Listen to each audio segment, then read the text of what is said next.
একটা বিশ্ববিদ্যালয় পড়ুয়া মেয়ে ভুল করে লাইব্রেরির সামনে ভুল গাড়িতে উঠে পড়েছিল। সারাদিনের ক্লান্তিতে গাড়ির পেছনের সিটে ঘুমিয়ে পড়া মেয়েটা বুঝতে পারেনি ওটা কোনো রাইড শেয়ার গাড়ি না, দেশের একজন প্রভাবশালী শিল্পপতির ব্যক্তিগত গাড়ি। আর যখন ঘুম ভাঙার পর সে শুনেছিল, আপনি কি সবসময় অচেনা মানুষের গাড়িতে উঠে ঘুমিয়ে পড়েন, তখনও সে জানত না এই একটা ভুলই তার পুরো জীবন বদলে দিতে চলেছে। আমার নাম নীলাঞ্জনা। ঢাকার একটা প্রাইভেট বিশ্ববিদ্যালয়ে বিজনেস অ্যাডমিনিস্ট্রেশন নিয়ে শেষ বর্ষে পড়ছি। বাইরে থেকে শুনতে হয়তো অনেক সাধারণ লাগে, কিন্তু এই শেষ বর্ষ পর্যন্ত পৌঁছাতে আমার কত রাত না ঘুমিয়ে কেটেছে, কতদিন না খেয়ে থেকেছি, সেটা আমি ছাড়া আর কেউ জানে না। সকালে ধানমন্ডির একটা ছোট ক্যাফেতে কাজ করতাম, বিকেলে ক্লাস, রাতে মেয়েদের হোস্টেলের ক্যান্টিনে পার্ট টাইম, তারপর গভীর রাত পর্যন্ত পড়াশোনা। কারণ জীবন কাউকে ছাড় দেয় না। বাড়িওয়ালা মাস শেষে ভাড়া চাইবে, বিশ্ববিদ্যালয়ের টিউশন ফি মাফ করবে না, আর বাজারের চাল ডালেরও দামও আমার ক্লান্তি বুঝে কমবে না। সেদিনও এর ব্যতিক্রম ছিল না। 2 দিন ধরে ঠিকমতো ঘুমায়নি। সামনে ফাইনাল পরীক্ষা। মাথার ভেতর সবকিছু গলিয়ে যাচ্ছিল। রাত তখন প্রায় 11:30। বিশ্ববিদ্যালয়ের লাইব্রেরি থেকে বের হয়ে মনে হচ্ছিল আর এক কদম হাঁটলেও হয়তো রাস্তাতেই পড়ে যাব। আমি মোবাইল থেকে রাইড বুক করেছিলাম। গেটের সামনে দাঁড়িয়ে অপেক্ষা করছিলাম। কিছুক্ষণ পর একটা কালো গাড়ি এসে থামল। আমি একবারও নাম্বার প্লেট দেখিনি, শুধু দেখেছিলাম গাড়িটা দাঁড়িয়েছে। আর আমার শরীর তখন আর দাঁড়িয়ে থাকার অবস্থায় নেই। আমি দরজা খুলে ভেতরে ঢুকে পড়লাম। পেছনের সিটটা অদ্ভুত নরম ছিল, চারপাশে দামি পারফিউমের গন্ধ। গাড়ির ভেতরটা একদম শান্ত, এত ঠান্ডা যেন বাইরের ধুলোমাখা শহরটার সঙ্গে এর কোনো সম্পর্ক নেই। কিন্তু তখন আমার মাথা কাজ করছিল না। আমি ব্যাগটা পাশে রেখে মাথা ঠেকালাম সিটে। তারপর কখন যে ঘুমিয়ে পড়েছিলাম বুঝতেই পারিনি। অনেকদিন পর সেদিন প্রথমবার এত গভীর ঘুম এসেছিল আমার। হঠাৎ একটা পুরুষ কণ্ঠ শুনে ঘুম ভাঙল। মানুষের গাড়িতে উঠে ঘুমিয়ে পড়া কি আপনার পুরনো অভ্যাস, নাকি আজকে প্রথম? চোখ খুলতে বুকের ভেতর ধক করে উঠল। আমার পাশে একজন লোক বসে আছে। কালো শার্ট, হাতে দামি ঘড়ি, চুলগুলো সুন্দর করে আঁচড়ানো, চোখে অদ্ভুত শান্ত একটা দৃষ্টি। এমন মানুষদের সাধারণত টিভি নিউজে দেখা যায়, বাস্তবে না। আমি আতঙ্কে চারপাশে তাকালাম। এটা কোনো সাধারণ গাড়ি না। ভেতরে ছোট ফ্রিজ, কাচের পার্টিশন, নরম লাইটিং, সবকিছু এত বিলাসবহুল যে আমার গলা শুকিয়ে গেল। আমি তোতলাতে তোতলাতে বললাম, সরি, আমি ভেবেছিলাম এটা রাইডের গাড়ি। লোকটা ঠোঁটের কোণে হাসি টেনে বলল, টেকনিক্যালি আপনি এটাকে রাইডের গাড়ির মতন ব্যবহার করেছেন। 20 মিনিট ঘুমিয়েছেনও। আমি লজ্জায় মরে যাচ্ছিলাম। আমি ঘুমের মধ্যে নাক ডাকি না, কিন্তু সে হালকা হেসে বলল, একটু ডাকেন, তবে বিরক্তিকর না। ইচ্ছা করছিল চলন্ত গাড়ি থেকে নেমে যায়। আমি দ্রুত দরজা খুলতেই লোকটা শান্ত গলায় বলল, ভয় পাবেন না, আমি আরিয়ান রহমান। আর এটা আমার গাড়ি, যেটা আপনি দখল করে ঘুমিয়েছেন। নামটা শুনে আমার কেমন যেন লাগলো। আমি নামটা আগেও কোথাও শুনেছি, খুব পরিচিত, কিন্তু মাথা তখনও ঝিমঝিম করছিল বলে মনে করতে পারছিলাম না। তবে এতটুকু বুঝেছিলাম লোকটা খুব ক্ষমতাবান কেউ। আমি ব্যাগ শক্ত করে ধরে বললাম, আমি আসলে খুব ক্লান্ত ছিলাম, সারাদিন কাজ করেছি, তারপর লাইব্রেরিতে পড়ছিলাম। সে কিছুক্ষণ চুপচাপ আমার দিকে তাকিয়ে রইল। তারপর বলল, রাত প্রায় 12টা, কোথায় থাকেন আপনি? আমি সঙ্গে সঙ্গে বললাম, এটা আপনার জানার দরকার নেই। সে হালকা হাসল, হয়তো না, কিন্তু আপনি যেহেতু আমার গাড়িতে উঠে নিশ্চিন্তে ঘুমিয়েছেন, এখন আপনাকে নিরাপদে পৌঁছে দেওয়ার দায়িত্বটাও একটু আমার উপর পড়ে যায়। আমি গম্ভীর গলায় বললাম, আমার করুণার দরকার নেই। সে জানালার বাইরে তাকিয়ে ধীর স্বরে বলল, এটা করুণা না, বাস্তবতা। এই শহরে রাত 12টায় ক্লান্ত একটা মেয়ের একা থাকা নিরাপদ না। আমি চুপ করে গেলাম, কারণ কথাটা সত্যি ছিল। শেষ পর্যন্ত ঠিকানাটা বলেই দিলাম। গাড়ি চলতে শুরু করলো। ঢাকার রাত তখন প্রায় ফাঁকা। রাস্তায় হলুদ লাইটের নিচে শহরটাকে অন্যরকম লাগছিল। পুরো পথ জুড়ে সে অদ্ভুত শান্তভাবে কথা বলছিল। জিজ্ঞেস করলো, এত কাজ করেন কেন? আমি হেসে বললাম, কারণ আমার বাবা মা ধনী না, একাই থাকেন হোস্টেলে। গ্রামের বাড়িতে মা আছেন। আর বাবা? আমি একটু চুপ থেকে বললাম, নেই। সে আর কিছু জিজ্ঞেস করেনি। জানি না কেন, কিন্তু অচেনা একজন মানুষের সামনে আমি নিজের কথা বলে যাচ্ছিলাম। হয়তো রাত মানুষকে দুর্বল করে দেয়, হয়তো ক্লান্তি মানুষকে সত্যি বলিয়ে দেয়। আমি বললাম, সকালে কাজ, রাতে কাজ, মাঝখানে ক্লাস। মাঝে মাঝে মনে হয় আমি মানুষ না, একটা মেশিন। সে দীর্ঘশ্বাস ফেলে বলল, এভাবে বেশি দিন চলা সম্ভব না। আমি জানালার বাইরে তাকিয়ে বললাম, সবাই তো পছন্দ করে জীবন বেছে নিতে পারে না। সে একটু চুপ থেকে বলল, তবুও জীবন মাঝে মাঝে অদ্ভুতভাবে দরজা খুলে দেয়, ভুল দরজাও। তার কথাটা তখন বুঝিনি, কিন্তু পরে বুঝেছিলাম। সেই রাতটায় আমার জীবনের মোড় ঘুরিয়ে দিয়েছিল। গাড়ি এসে থামলো আমাদের পুরনো বিল্ডিংয়ের সামনে। ভাঙা সিঁড়ি, আধো অন্ধকার গলি, দেয়ালের খসে পড়া রং, এসব জায়গায় অভ্যস্ত আমি, কিন্তু তার চোখে স্পষ্ট অবাক ভাব দেখেছিলাম। সে পকেট থেকে একটা কার্ড বের করে আমার দিকে বাড়িয়ে দিল। আমার একজন পার্সোনাল অ্যাসিস্ট্যান্ট দরকার। কাজ খুব কঠিন না, শিডিউল ম্যানেজ করা, কিছু অফিসিয়ালি মেইল, মাঝে মাঝে বাসার কিছু বিষয় দেখা। আমি অবাক হয়ে বললাম, আপনি আমাকে চাকরি দিতে চাইছেন কারণ আমি আপনার গাড়িতে ঘুমিয়েছি? সে মাথা নাড়ল, না, কারণ আপনি ক্লান্ত কিন্তু ভাঙ্গেননি। আর আমি এমন মানুষ পছন্দ করি যারা অভিনয় করে না। আমি কড়া গলায় বললাম, আমার দয়া লাগে না। সে কার্ডটা আমার হাতে গুজে দিয়ে বলল, এটা দয়া না নীলাঞ্জনা, এটা একটা সুযোগ। আমি থমকে গেলাম। সে আমার নাম জানে? তারপরে মনে পড়ল, হয়তো আমার ইউনিভার্সিটির আইডি কার্ড ব্যাগ থেকে দেখা গিয়েছিল। আমি কিছু না বলে সিঁড়ি বেয়ে ওপরে উঠে গেলাম। রুমে ঢুকতেই আমার রুমমেট তৃষা কার্ডটা হাতে নিয়ে চিৎকার করে উঠল, আরিয়ান রহমান, তুই কি পাগল? এটা রহমান গ্রুপের মালিক। আমি অবাক হয়ে ওর দিকে তাকালাম। নামটা তখন মনে পড়ল, দেশের অন্যতম বড় ব্যবসায়ী পরিবার।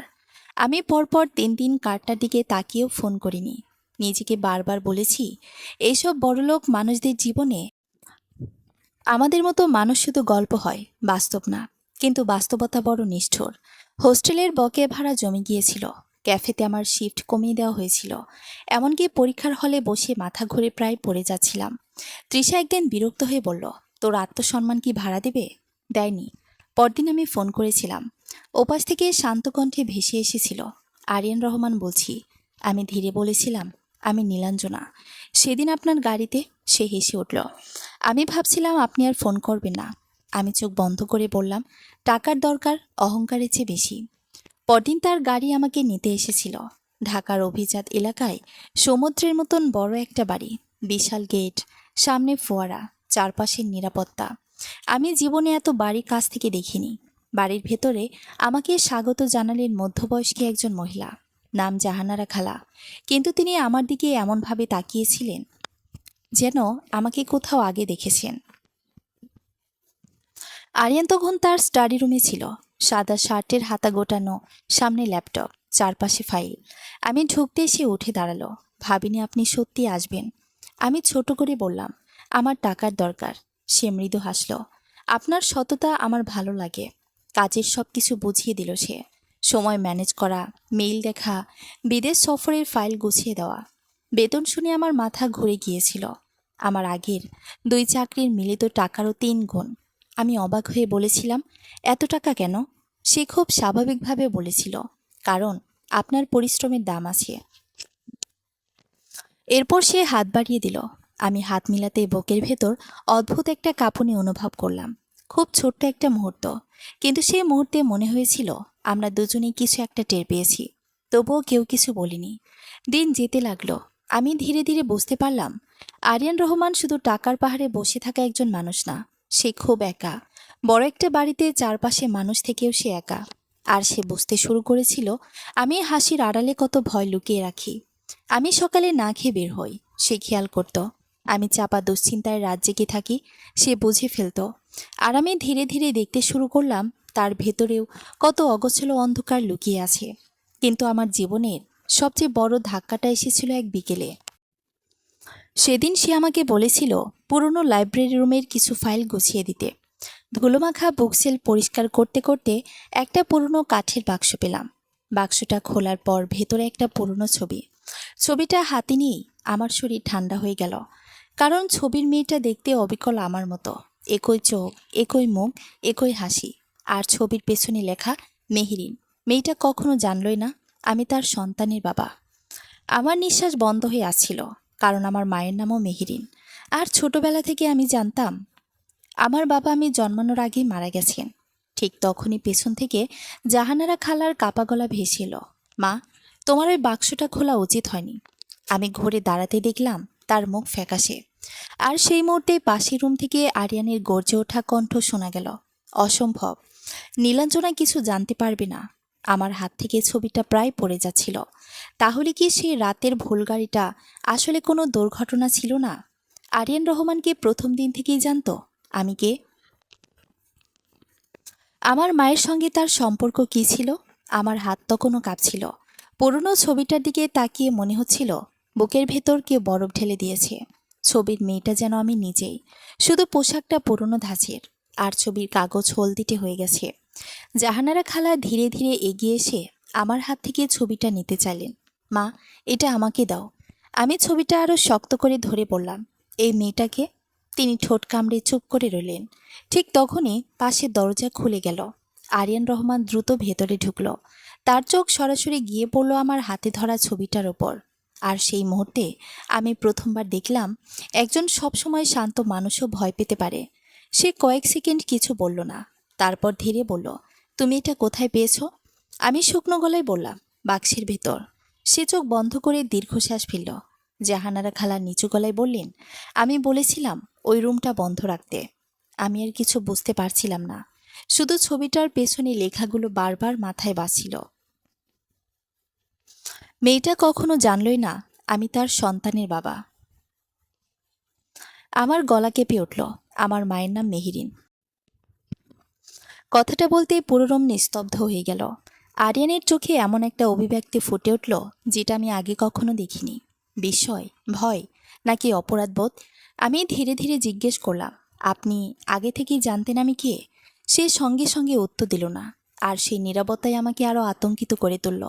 আমি পিছিয়ে গিয়ে বললাম, সেদিন রাতে গাড়িতে সব কিছু কি পরিকল্পিত ছিল? না। সে এত দ্রুত উত্তর দিল যে আমি চমকে উঠলাম। তারপর একটু শান্ত হয়ে বললাম, বিশ্বাস করো, ওই রাতটা কাকতালীয় ছিল। আমি তিক্ত হেসে বললাম, কিন্তু তারপর? সে চুপ করে রইল। জাহানারা খালা কাপা গলায় বললেন, বাবা, আর লুকিয়ে লাভ নেই। আরিয়ান ধীরে ধীরে সোফায় বসে পড়ল। মনে হচ্ছিল বহু বছরের ভার হঠাৎ তার কাঁধে নেমে এসেছে। আমি দাঁড়িয়েছিলাম, কিন্তু আমার পা অবশ হয়ে যাচ্ছিল। সে নিচু স্বরে বলল, তোমার মা মেহেরিন আমার বাবার জীবনের সবচেয়ে বড় ভালোবাসা ছিল। আমার মাথা ঝিমঝিম করতে লাগলো। মানে, তারা একে অপরকে ভালোবাসতেন, কিন্তু রহমান পরিবার ওই সম্পর্ক মেনে নেয়নি। আমি হতভম্ব হয়ে গেলাম। তাহলে ছবির লেখাটা? সে চোখ নামিয়ে বলল, আমার বাবা শেষ পর্যন্ত জানতে পারেনি যে মেহেরিন আন্টি গর্ভবতী ছিলেন। আমার নিঃশ্বাস বন্ধ হয়ে আসছিল। মানে মানে আমি? না, অসম্ভব। আমি মাথা নাড়িয়ে পিছিয়ে গেলাম। না না, এটা হতে পারে না। মা বলেছিল বাবা মারা গেছে। আরিয়ান ধীরে বলল, তিনি হয়তো সত্যিটা লুকিয়েছিলেন। আমার মাথার ভেতর যেন বিস্ফোরণ হচ্ছিল। হঠাৎ মনে পড়ল ছোটবেলার কথা। গ্রামের মানুষদের ফিসফাস, মায়ের নীরবতা, বাবার কোনো ছবি না থাকা, সবকিছু যেন একসাথে জোড়া লাগতে শুরু করলো। আমি কাপা গলায় বললাম, তাহলে আমি রহমান পরিবারের রক্ত? কথাটা শেষ করলো জাহানারা খালা। আমার চোখ ঝাপসা হয়ে গেল। আমি দেয়ালে হাত রেখে দাঁড়িয়ে রইলাম। এ বাড়িতে আমি চাকরি করতে এসেছিলাম, আর এখন শুনছি এই পরিবারই হয়তো আমার পরিবার। কিন্তু সবচেয়ে ভয়ঙ্কর প্রশ্নটা তখনও বাকি ছিল। আমি ধীরে মুখ তুলে আরিয়ানের দিকে তাকালাম। তাহলে আপনি প্রথম দিন থেকেই জানতেন? সে অনেকক্ষণ চুপ থেকে বলল, তোমার মুখ দেখে সন্দেহ হয়েছিল। আমার বুকের ভেতর মোচড় দিয়ে উঠল। তাই আমাকে চাকরি দিলেন? সে দ্রুত বলল, শুধু এই জন্য না, কিন্তু এটাও একটা কারণ ছিল। সে কোনো উত্তর দিল না, আর সেই নীরবতা আমাকে ভেঙে দিল। আমি অনুভব করলাম গত কয়েক সপ্তাহে আমি যে মানুষটার ওপর বিশ্বাস করতে শুরু করেছিলাম, সে আমার কাছ থেকে বিশাল একটা সত্য লুকিয়েছে। আমার চোখে পানি চলে এলো। আপনি জানতেন, আর কিছু বলেননি? আরিয়ান উঠে দাঁড়ালো। আমি নিশ্চিত ছিলাম না। মিথ্যা। আমার কণ্ঠ পুরো রুম কেঁপে উঠল। আপনি আমার জীবনের সত্যিটা জানতেন, আর আমাকে অন্ধকারে রেখেছিলেন। সে কয়েক পা এগিয়ে এলো। আমি তোমাকে আঘাত করতে চাইনি। আমি তিক্ত হেসে বললাম, অভিনন্দন, আপনি সফল হননি। তার চোখে কষ্ট ফুটে উঠল, কিন্তু তখন আমার ভেতরে শুধু রাগ। আমি ছবিটা টেবিলে ছড়ে রেখে বেরিয়ে যেতে লাগলাম। পেছন থেকে আরিয়ানের গলা ভেসে এলো, নীলাঞ্জনা, প্লিজ। আমি থেমে না গিয়ে বললাম, আমার নাম ধরে ডাকবেন না। তারপর সোজা বাড়ি থেকে বেরিয়ে এলাম। বাইরে তখন হালকা বৃষ্টি শুরু হয়েছে। ঢাকার রাত ঝাপসা হয়ে যাচ্ছিল। আমি রাস্তার পাশে দাঁড়িয়ে বুঝতে পারছিলাম না কাঁদছি নাকি শুধু বৃষ্টিতে ভিজছি? আমার পুরো জীবনটা কি তাহলে মিথ্যা ছিল? সারা রাত আমি ঘুমাতে পারিনি। হোস্টেলের ছোট্ট রুমের সিলিংয়ের দিকে তাকিয়ে শুধু একটা কথাই মাথায় ঘুরছিল, আমি রহমান পরিবারের রক্ত। কথাটা এত অবাস্তব লাগছিল যে বারবার মনে হচ্ছিল সবকিছু দুঃস্বপ্ন। তৃষা অনেকক্ষণ ধরে আমার পাশে বসেছিল। আমি সব খুলে বলার পর ও হতভম্ব হয়ে গিয়েছিল। মানে তুই বলতে চাচ্ছিস আরিয়ানের বাবা হতে পারে তোর বাবা? আমি ধীরে মাথা নেড়েছিলাম। তৃষা কয়েক সেকেন্ড চুপ থেকে বলল, এটা তো সিনেমার গল্প থেকেও ভয়ঙ্কর। আমি শুকনো গলায় বললাম, আরও ভয়ঙ্কর ব্যাপার কি জানিস? কি? আমি আরিনকে বিশ্বাস করতে শুরু করেছিলাম। তৃষা দীর্ঘশ্বাস ফেলল। হয়তো ও সত্যি নিশ্চিত ছিল না। আমি তেতো হেসে বললাম, কিন্তু সন্দেহ তো ছিল। রাত প্রায় ৩টার দিকে ফোন বেজে উঠল। স্ক্রিনে নামটা দেখে বুক ধক করে উঠল। আরিয়ান রহমান। আমি কয়েক সেকেন্ড তাকিয়ে থেকে ফোন কেটে দিলাম। ১ মিনিট পর আবার কল, আবার কেটে দিলাম। তারপর একটা মেসেজ এলো, please just talk to me once. আমি উত্তর দিইনি, কারণ আমি ভয় পাচ্ছিলাম তার কণ্ঠ শুনলে হয়তো আবার দুর্বল হয়ে যাব। পরদিন বিশ্ববিদ্যালয়ে গিয়েও মন বসাতে পারলাম না। ক্লাসের বোর্ডে কি লেখা হচ্ছে কিছুই বুঝছিলাম না। সবাই স্বাভাবিক, শুধু আমার জীবনটাই যেন হঠাৎ উল্টে গেছে। ক্লাস শেষে বের হতে দেখি বিশ্ববিদ্যালয়ের সামনে কালো সেই গাড়িটা দাঁড়িয়ে। আমার বুক কেঁপে উঠল। ড্রাইভার এগিয়ে এসে সম্মান করে বলল, ম্যাডাম, স্যার আপনার সঙ্গে একটু কথা বলতে চায়। আমি শক্ত গলায় বললাম, বলবেন আমি ব্যস্ত। ড্রাইভার অস্বস্তিতে পড়ে গেল। ঠিক তখনই গাড়ির দরজা খুলে আরিয়ান নিজেই নেমে এলো। আজ তাকে অন্যরকম লাগছিল। চোখের নিচে ক্লান্তির ছাপ। মনে হচ্ছিল সেও রাতে ঘুমায়নি। সে ধীরে বলল, 5 মিনিট সময় হবে? আমি ঠান্ডা গলায় বললাম, আমার আর কিছু শোনার নেই। সে কয়েক সেকেন্ড চুপ থেকে বলল, তবুও আমার কিছু বলার আছে। বিশ্ববিদ্যালয়ের সামনে মানুষজন আমাদের দিকে তাকাচ্ছিল। কয়েকজন তো মোবাইল বের করে ফেলেছে। আমি বিরক্ত হয়ে বললাম, এখানে সিনক্রেট করবেন না। সে শান্তভাবে বলল, তাহলে গাড়িতে বসো। আমি কিছুক্ষণ দ্বিধা করে শেষ পর্যন্ত উঠে বসলাম। গাড়ির ভেতরে সেই পরিচিত পারফিউমের গন্ধ। অদ্ভুতভাবে বুকটা মোচড় দিয়ে উঠল, কারণ এই গাড়িতেই প্রথম আমি নিশ্চিন্তে ঘুমিয়েছিলাম। আরিয়ান কিছুক্ষণ চুপ থেকে বলল, আমি তোমার কাছে ক্ষমা চাইতে এসেছি। আমি জানালার বাইরে তাকিয়ে বললাম, ক্ষমা সব ঠিক করে দেয় না জানি। তার কণ্ঠে ক্লান্তি ছিল। সে ধীরে বলল, আমি প্রথম দিন শুধু অবাক হয়েছিলাম, কারণ তুমি দেখতে অবিকল মেহেরিন আন্টির মতো। আমি ঠোঁট কামড়ে চুপ করে রইলাম। তারপর আমি খোঁজ নিয়েছিলাম। আমি তীক্ষ্ণ দৃষ্টিতে তাকালাম। আমার পেছনে লোক লাগিয়েছিলেন? সে মাথা নিচু করল, হ্যাঁ। আমার ভেতর আবার রাগ জেগে উঠল। অসাধারণ। সে শান্ত স্বরে বলল, আমি নিশ্চিত হতে চেয়েছিলাম। কিসের?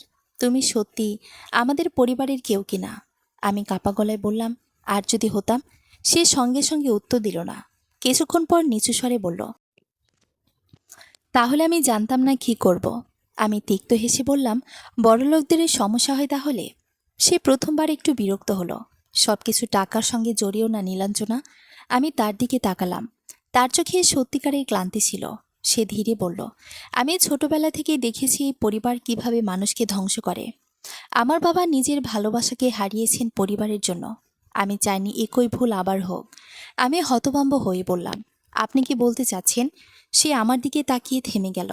সেই দৃষ্টিতে এমন কিছু ছিল যেটা আমার বুক কাঁপিয়ে দিল। তারপর সে খুব আস্তে বলল, আমি চাইনি তোমাকে হারাতে।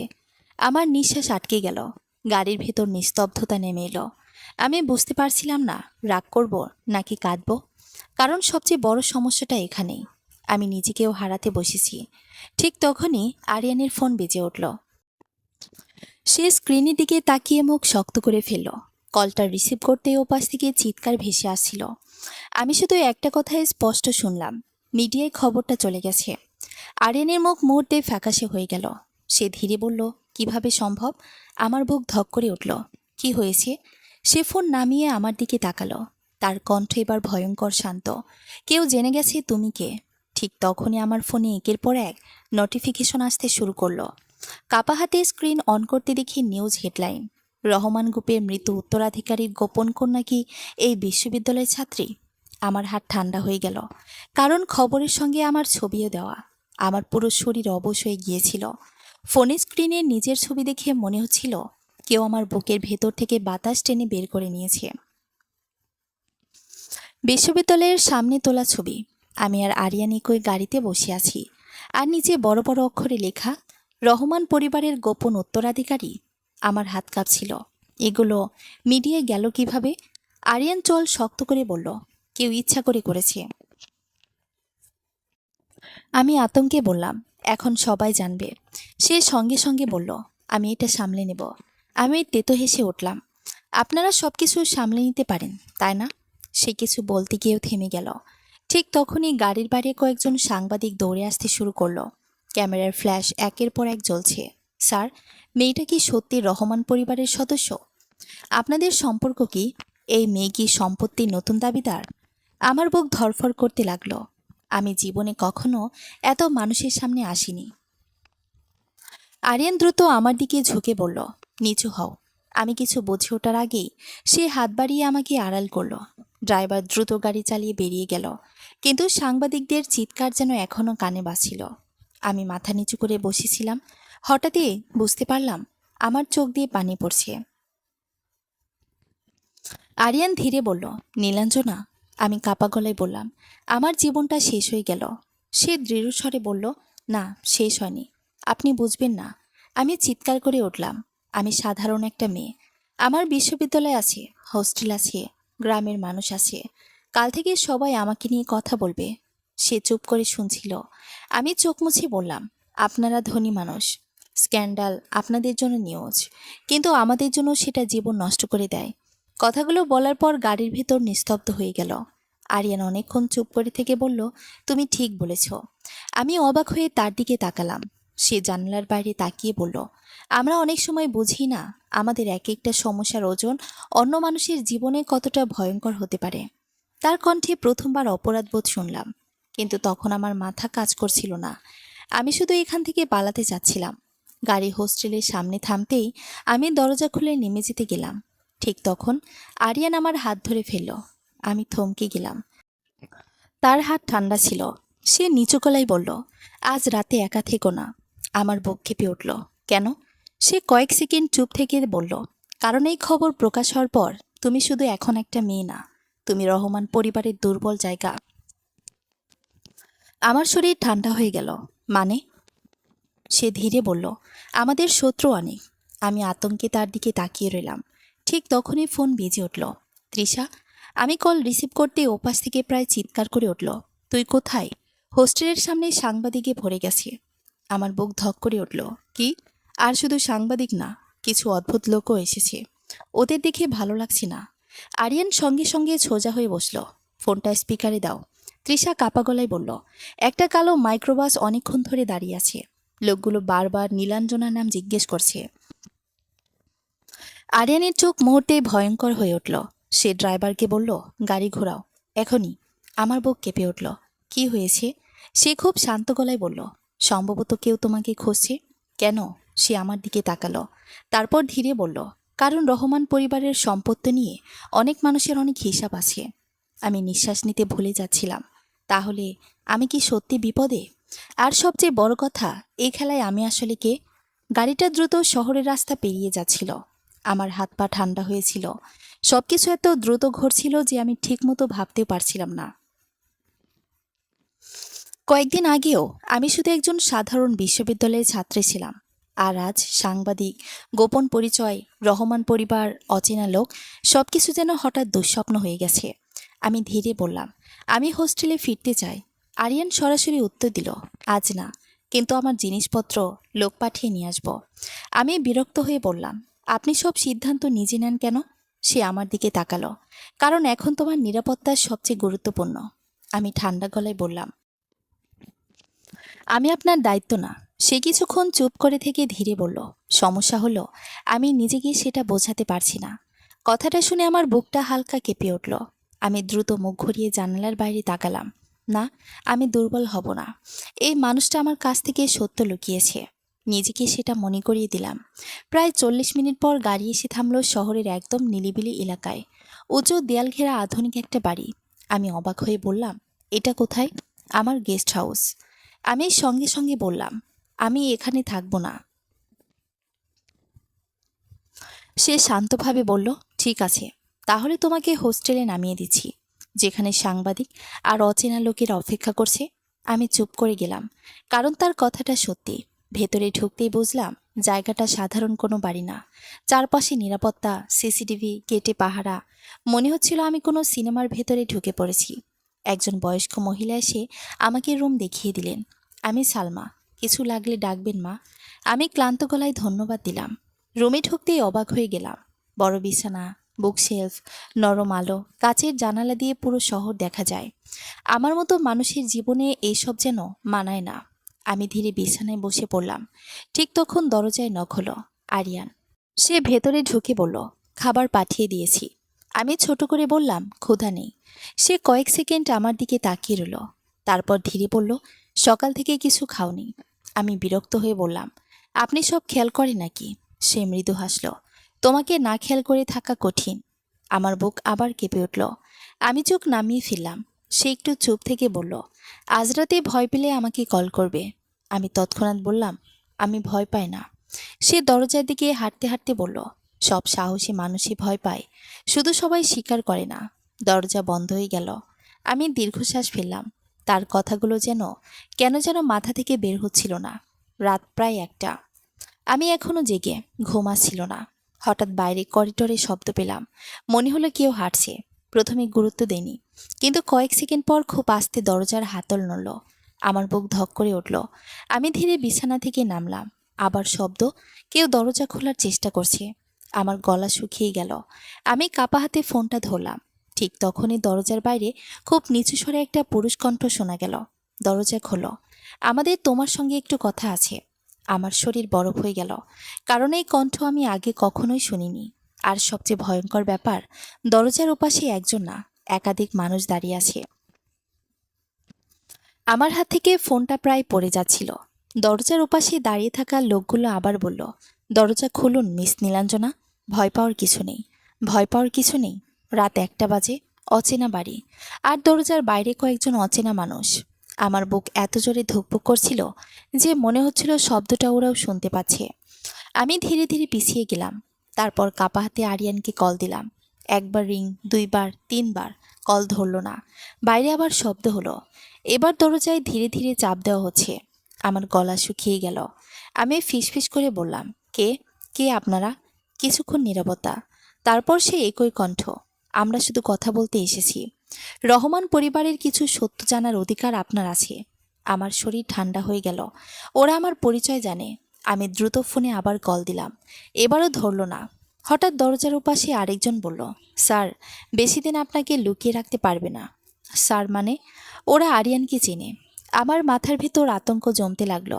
ঠিক তখনই করিডোরে ভারী পায়ের শব্দ শোনা গেল। তারপর কারো কড়া গলা, এখানে কি হচ্ছে? বাইরে কয়েক সেকেন্ড নিস্তব্ধতা। আমি দরজার কাছে গিয়ে দাঁড়ালাম। এবার আরিয়ানের কণ্ঠ শুনতে পেলাম, বরফের মতো ঠান্ডা। আমি 3 সেকেন্ড সময় দিচ্ছি, তারপর তোমার সিকিউরিটি তোমাদের বের করবে। একজন লোক তাচ্ছিলের হাসি দিয়ে বলল, আপনি যতই লুকান, মেয়েটা সত্য একদিন জেনেই যাবে। আরিয়ান খুব ধীরে বলল, 1, করিডোরে উত্তেজনা টের পাওয়া যাচ্ছিল। 2, তারপর আচমকা দৌড়ানোর শব্দ, কারো গালি, আর কয়েক সেকেন্ডের মধ্যে পুরো করিডোর নিস্তব্ধ। আমার হাঁটু কাঁপছিল। ধীরে ধীরে দরজায় নখ হলো। নীলাঞ্জনা, আমি কয়েক সেকেন্ড দ্বিধা করে দরজা খুললাম।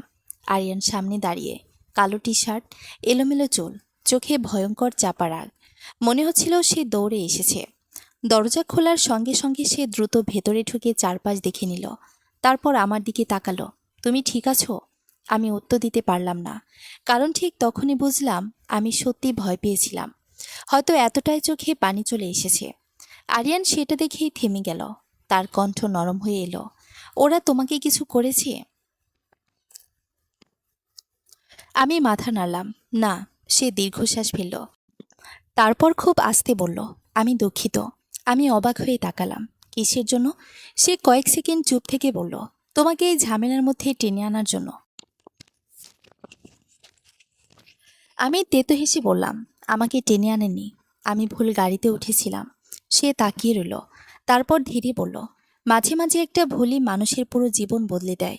কথাটা শুনে বুকটা হালকা মোচড় দিল। আমি চোখ সরিয়ে নিলাম। ঠিক তখন আমার ফোনে একটা মেসেজ এলো, অচেনা নাম্বার। আমি খুলতেই শরীর ঠান্ডা হয়ে গেল। একটা পুরনো ছবি, ছবিতে আমার মা, খুব তরুণ বয়সের, আর তার পাশে দাঁড়িয়ে একজন মানুষ যাকে আমি সঙ্গে সঙ্গে চিনে ফেললাম, আরিয়ানের বাবা। নিচে শুধু একটা লাইন লেখা, তোমার মা যতটা নির্দোষ ছিল সবাই কিন্তু তা মনে করে না। আমার নিঃশ্বাস আটকে গেল। এটা কে পাঠিয়েছে? আরিয়ান ফোনটা নিয়ে স্ক্রিনের দিকে তাকাতেই তার মুখ শক্ত হয়ে গেল। সে খুব নিচু গলায় বলল, ওরা শুরু করে দিয়েছে। আমি আতঙ্কে বললাম, কারা? সে ধীরে মুখ তুলল। তার চোখে এবার সত্যিকারের ভয়। আমার চাচারা। আমি হতবাক হয়ে তাকিয়েছিলাম। আপনার চাচারা? কেন? আরিয়ান কয়েক সেকেন্ড চুপ করে রইল। মনে হচ্ছিল সে ভেবে দেখছে কতটা বলবে। তারপর ধীরে সোফায় বসে বলল, রহমান পরিবার বাইরে থেকে যতটা পরিপূর্ণ দেখায়, ভেতরে ঠিক ততটাই নোংরা। আমি ধীরে বললাম, মানে? সে হালকা হেসে মাথা নাড়ল। এই পরিবারে ভালোবাসার চেয়ে ক্ষমতার দাম বেশি। রুমের বাতাস ভারী হয়ে উঠছিল। আমি ধীরে বিছানার কিনারায় বসে পড়লাম। আরিয়ান বলল, আমার বাবা ছিলেন রহমান গ্রুপের বড় ছেলে, পুরো ব্যবসার ভবিষ্যৎ উত্তরাধিকারী। আমি চুপচাপ শুনছিলাম। কিন্তু তিনি তোমার মাকে ভালোবেসেছিলেন। তার পরিবারে কেউ সেটা মেনে নেয়নি। কেন? সে তিক্ত হাসল। কারণ তোমার মা ধনী ছিলেন না। এতটাই সহজ। আমার বুকটা মোচড় দিয়ে উঠল। আমি ছোটবেলা থেকেই জানি গরিব মানুষের ভালোবাসার দাম কম, কিন্তু এত কম? আরিয়ান নিচু গলায় বলল, বাবা পরিবার ছেড়ে চলে যেতে চেয়েছিলেন, কিন্তু তার আগে দুর্ঘটনা ঘটে। আমি ধীরে বললাম, দুর্ঘটনা? সে কয়েক সেকেন্ড চুপ রইল। তারপর খুব আস্তে বলল, অফিসিয়ালি। আমার পুরো শরীর কেঁপে উঠল।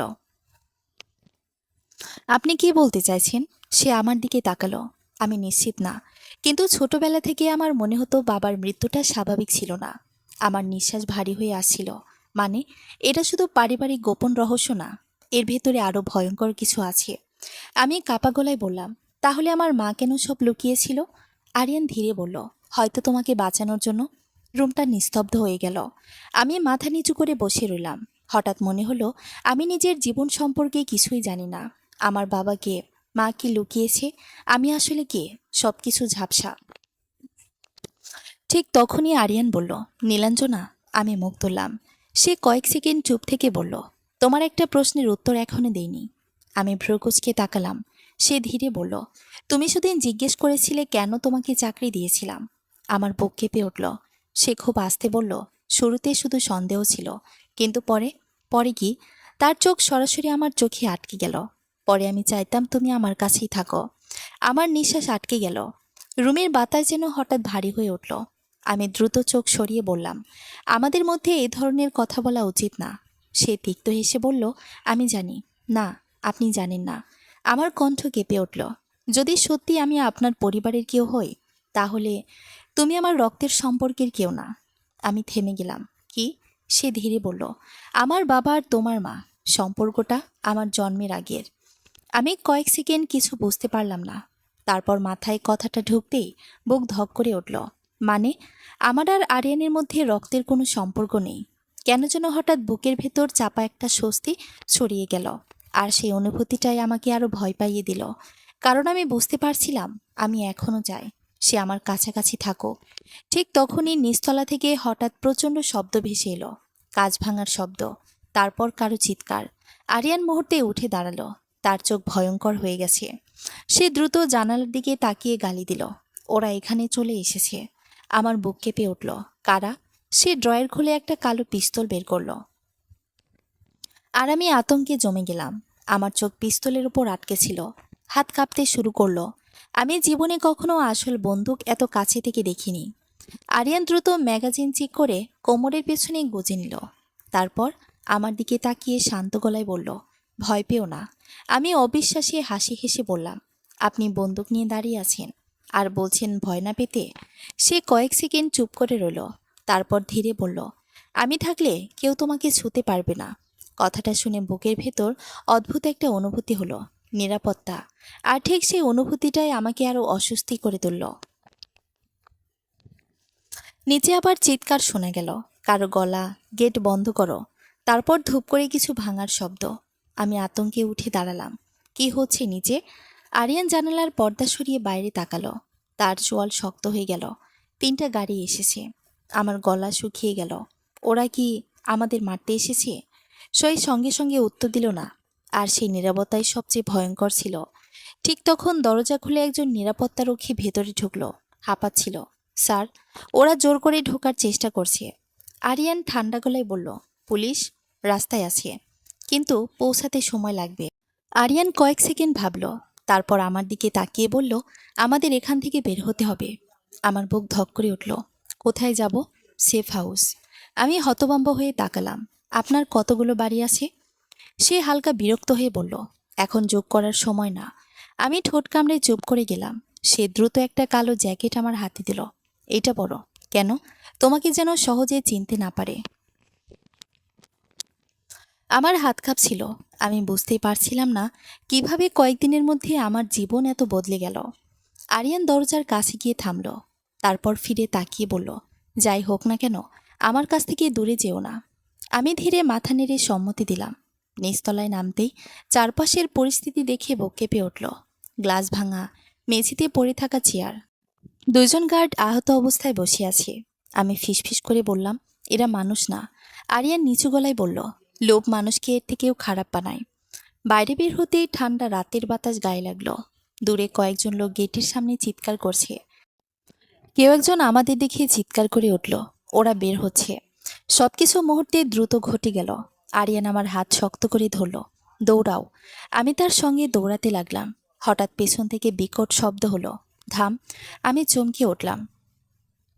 আরিয়ান সঙ্গে সঙ্গে আমাকে নিচু করে ফেলল। ডাউন।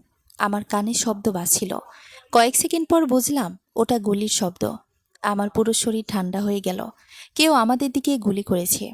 আমি কাঁপতে কাঁপতে বললাম, ওরা সত্যি আমাদের মারতে চায়। আরিয়ান দাঁত চেপে চারপাশে তাকালো। তারপর খুব নিচু গলায় বলল, আমি দেরি করে ফেলেছি। মানে? সে আমার দিকে তাকালো। তার চোখে অপরাধবোধ। তোমাকে এই খেলায় আসতে দেওয়া উচিত হয়নি। আমি কিছু বলার আগেই সে আমাকে গাড়ির ভিতর ঠেলে তুলল। ড্রাইভার দ্রুত গাড়ি স্টার্ট দিল। পেছনে চিৎকার, গুলির শব্দ, দৌড়াদৌড়ি। গাড়িটা অন্ধকার রাস্তা কেটে দ্রুত এগিয়ে যাচ্ছিল। আমার হাত এখনো কাঁপছিল। আমি বারবার পেছনের কাজ দিয়ে তাকাচ্ছিলাম। মনে হচ্ছিল কেউ আমাদের অনুসরণ করছে। আরিয়ান ফোনে একের পর এক কল করছিল। তার কণ্ঠ ঠান্ডা, হিসেবে, না মিডিয়ায় কিছু যাবে না, সে ফুটেজ সরাও। আমার কাউকে যেন লোকেশন না জানানো হয়। আমি চুপচাপ বসেছিলাম। এই মানুষটাকে আমি যত দেখছি তত বসছি। সে দুইটা আলাদা জীবন বাঁচে। একটা শান্ত, ভদ্র আরিয়ান রহমান, আরেকটা ভয়ং ক্ষমতাবান মানুষ, যার এক ফোনে সব বদলে যায়। হঠাৎ সে ফোন কেটে আমার দিকে তাকালো। তুমি ঠিক আছো? আমি তিক্ত হেসে বললাম, আজকে আমার দিকে গুলি চালানো হয়েছে। আপনার কি মনে হয়? সে কিছুক্ষণ চুপ করে থেকে বলল, সরি। আমি জানালার বাইরে তাকালাম। ঢাকার রাত পেছনে ছুটে যাচ্ছে। আমার পুরনো জীবনও হয়তো এভাবে পিছিয়ে যাচ্ছে।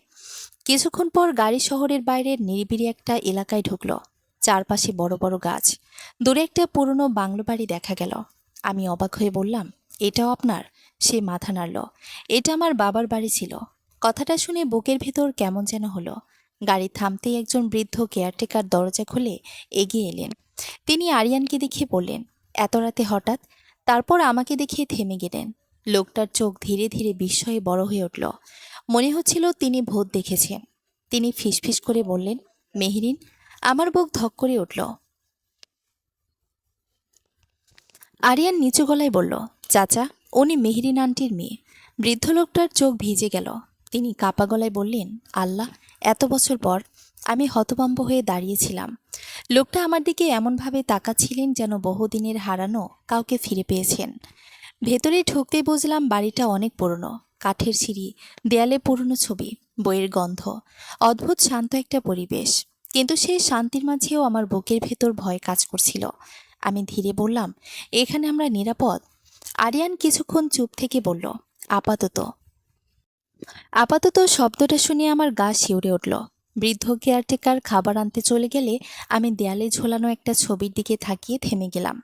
ছবিতে তরুণ বয়সী আরিয়ানের বাবা, আর তার পাশে আমার মা। আমার চোখ ঝাপসা হয়ে গেল। ছবিতে তারা দুজন এত সুখী লাগছিল। আমি ধীরে ছবিটা ছুঁয়ে বললাম, মা কখনো এসব বলেনি। পেছন থেকে আরিয়ানের কণ্ঠে এলো, হয়তো ভুলে যেতে চেয়েছিলেন। আমি ঘুরে তার দিকে তাকালাম। আজকে প্রথমবার তাকে ক্লান্ত লাগছিল, খুব ক্লান্ত। আমি ধীরে জিজ্ঞেস করলাম, আপনি কি সত্যি জানতেন না আমি কে? সে কয়েক সেকেন্ড চুপ রইল, তারপর বলল, প্রথম দিন না। তারপর? সে দীর্ঘশ্বাস ফেলল। তারপর তোমাকে যত চিনেছি তত চাইনি সত্যিটা সত্যি হোক। আমার বুকটা ধীরে কেঁপে উঠল। কেন? সে আমার চোখের দিকে তাকিয়ে রইল। তারপর খুব আস্তে বলল, কারণ আমি তোমার প্রেমে পড়ে যাচ্ছিলাম। আমার নিঃশ্বাস আটকে গেল। পুরো পৃথিবী যেন কয়েক সেকেন্ড থেমে গেল। আমি কিছু বলতে পারছিলাম না, শুধু তার চোখের দিকে তাকিয়েছিলাম। সেই চোখে কোনো অভিনয় ছিল না, শুধু ক্লান্ত, সত্যিকারের অনুভূতি। ঠিক তখনই বাইরে হঠাৎ গাড়ির শব্দ শোনা গেল। একটা না, দুইটা, তারপর তিনটা। আরিয়ান মুহূর্তে মুখ ঘুরিয়ে জানালার দিকে তাকালো। তার চেহারা শক্ত হয়ে গেল। সে খুব নিচু গলায় বলল, ওরা আমাদের খুঁজে পেয়েছে। আমার বুকের ভেতর ধপধপ শব্দ হচ্ছিল। ওরা আমাদের খুঁজে পেয়েছে। কথাটা মাথার ভেতর বারবার বাজছিল। আরিয়ান মুহূর্তের মধ্যে বদলে গেল। কয়েক সেকেন্ড আগেও যে মানুষটা নিজের অনুভূতির কথা বলছিল, এখন সে পুরোপুরি ঠান্ডা আর হিসেবি। সে দ্রুত পর্দা সরিয়ে বাইরে তাকালো। দূরে তিনটা কালো গাড়ি বাংলোর সামনে এসে থামছে। আমার গলা শুকিয়ে গেল। এখন কি হবে? সে চোখ না সরিয়ে বলল, তুমি উপরে যাবে, আর আপনি? আমি ওদের সামলাবো। আমি আতঙ্কে মাথা নাড়লাম। না, আমি আপনাকে একা রেখে কোথাও যাব না। সে এবার ঘুরে আমার দিকে তাকালো। তার চোখে চাপা রাগ। নীলাঞ্জনা, এটা কোনো সিনেমা না। আমি কাপা গলায় বললাম, আর এটা আপনার একার যুদ্ধও না। কথাটা শুনে সে থেমে গেল। ঠিক তখনই বাইরে গাড়ির দরজা বন্ধ হওয়ার শব্দ এলো। তারপর ধীর পায়ের শব্দ। একজন, দুইজন, অনেকজন। বৃদ্ধ কেয়ারটেকার তাড়াহুড়ো করে ভেতরে ঢুকে পড়লেন, বাবা, ওরা গেট পেরিয়ে এসেছে। আরিয়ান দাঁত চেপে বলল, পুলিশ? আসতে সময় লাগবে। আমার শরীর ঠান্ডা হয়ে যাচ্ছিল। আরিয়ান দ্রুত আমার হাত ধরল। চলো। সে আমাকে নিয়ে বাড়ির পেছনের দিকে হাঁটতে লাগলো। আমি অবাক হয়ে বললাম, কোথায় যাচ্ছি? সে একটা পুরনো বুক সেলফ সরিয়ে দিল। আমি হতবাক হয়ে গেলাম। পেছনে ছোট একটা গোপন দরজা। এই বাড়িতে সিক্রেট প্যাসেজ আছে? সে ছোট করে বলল, আমার দাদা যুদ্ধের সময় বানিয়েছিলেন। বাইরে তখন দরজায় জোরে আঘাত পড়ছে। ধাম ধাম। কেউ চিৎকার করছে, দরজা খোলো। আমার বুক কেঁপে উঠল। আরিয়ান দরজাটা খুলে আমাকে ভেতরে ঢুকতে বলল। অন্ধকার সরু সিঁড়ি নিচে নেমে গেছে। আমি দ্বিধায় বললাম, আপনি আসবেন না? সে কয়েক সেকেন্ড চুপ করে থাকলো। তারপর খুব আস্তে বলল, যদি আমি না যাই, ওরা সন্দেহ করবে। আমার চোখ ভিজে উঠল। আপনার কিছু হলে? সে হালকা হাসল। আমার কিছু এত সহজে হয় না। আমি মাথা নাড়লাম। মিথ্যা, সবাই আঘাত পায়। সে থেমে গেল। তার চোখে এমন একটা দৃষ্টি ফুটে উঠল যেটা আমার বুক ভেঙে দিয়েছিল। তারপর খুব আস্তে বলল, তুমি আমার জন্য ভয় পাচ্ছ? আমি উত্তর দিতে পারলাম না, কারণ আমার চোখই সব বলে দিচ্ছিল। ঠিক তখনই সামনের দরজা ভেঙে পড়ার শব্দ হলো। পুরো বাড়ি কেঁপে উঠল। আরিয়ান দ্রুত আমার কপালে হাত ছুঁয়ে বলল, যাই হোক না কেন, বাইরে বের হবে না। তারপর দরজাটা বন্ধ করে দিল। আমি অন্ধকারের মধ্যে দাঁড়িয়ে রইলাম। ওপরে চিৎকার, দৌড়ানোর শব্দ, তারপর একটা গুলির আওয়াজ। আমার নিঃশ্বাস বন্ধ হয়ে গেল। আর সেই মুহূর্তে প্রথমবার আমি বুঝলাম, আমি শুধু ভয় পাচ্ছি না, আমি আরিয়ান রহমানকে হারানোর ভয় পাচ্ছি। অন্ধকার সুড়ঙ্গের ভেতর আমি দেয়ালে ঠেস দিয়ে দাঁড়িয়েছিলাম। ওপরে কি হচ্ছে কিছুই বুঝতে পারছিলাম না। শুধু ভাঙচুরের শব্দ, চিৎকার, আর দূরে কোথাও ধাতব কিছুর ধাক্কা। আমার হাত ঠান্ডা হয়ে গিয়েছিল। আমি ফোন বের করে আরিয়ানকে কল দিলাম। নেটওয়ার্ক নেই। আরেকবার চেষ্টা করলাম, কিছুই না। আমার বুকের ভেতর আতঙ্ক জমতে লাগলো। যদি ওর কিছু হয়ে যায়? না। আমি চোখ বন্ধ করে মাথা নাড়লাম। আরিয়ান এত সহজে হারবে না। নিজেকে বারবার সেটা বোঝাতে লাগলাম। কিন্তু 5 মিনিট, 10 মিনিট, 15 মিনিট কেটে গেল। ওপরে সব হঠাৎ নিস্তব্ধ হয়ে গেল। এই নীরবতাটাই সবচেয়ে ভয়ঙ্কর। আমি কাঁপতে কাঁপতে সিঁড়ির দিকে এগোলাম। সে বলেছিল বাইরে বের না হতে, কিন্তু আমি আর থাকতে পারছিলাম না। ধীরে ধীরে দরজাটা ঠেলে ওপরে ঢুকতেই বুক কেঁপে উঠল। ড্রয়িং রুম পুরো তছনছ। ভাঙা কাচ ছড়িয়ে আছে। সোফা উল্টে গেছে। দেয়ালে গলির দাগ। আমার নিঃশ্বাস ভারী হয়ে উঠল। আরিয়ান? কোনো উত্তর নেই। আমি আরও কয়েক পা এগোলাম। ঠিক তখন মেঝেতে লাল কিছু দেখতে পেলাম। রক্ত। আমার শরীর ঠান্ডা হয়ে গেল। না। আমি প্রায় দৌড়ে সামনে গেলাম। আর তারপর তাকে দেখলাম। আরিয়ান দেয়ালের পাশে বসে আছে। তার সাদা শার্টে রক্ত লেগে আছে। আমার বুক থেকে শব্দ বের হলো না। আমি ছুটে গিয়ে হাঁটু গেড়ে বসে পড়লাম। আরিয়ান? সে ধীরে চোখ তুলল, অবাক করার মতো শান্ত।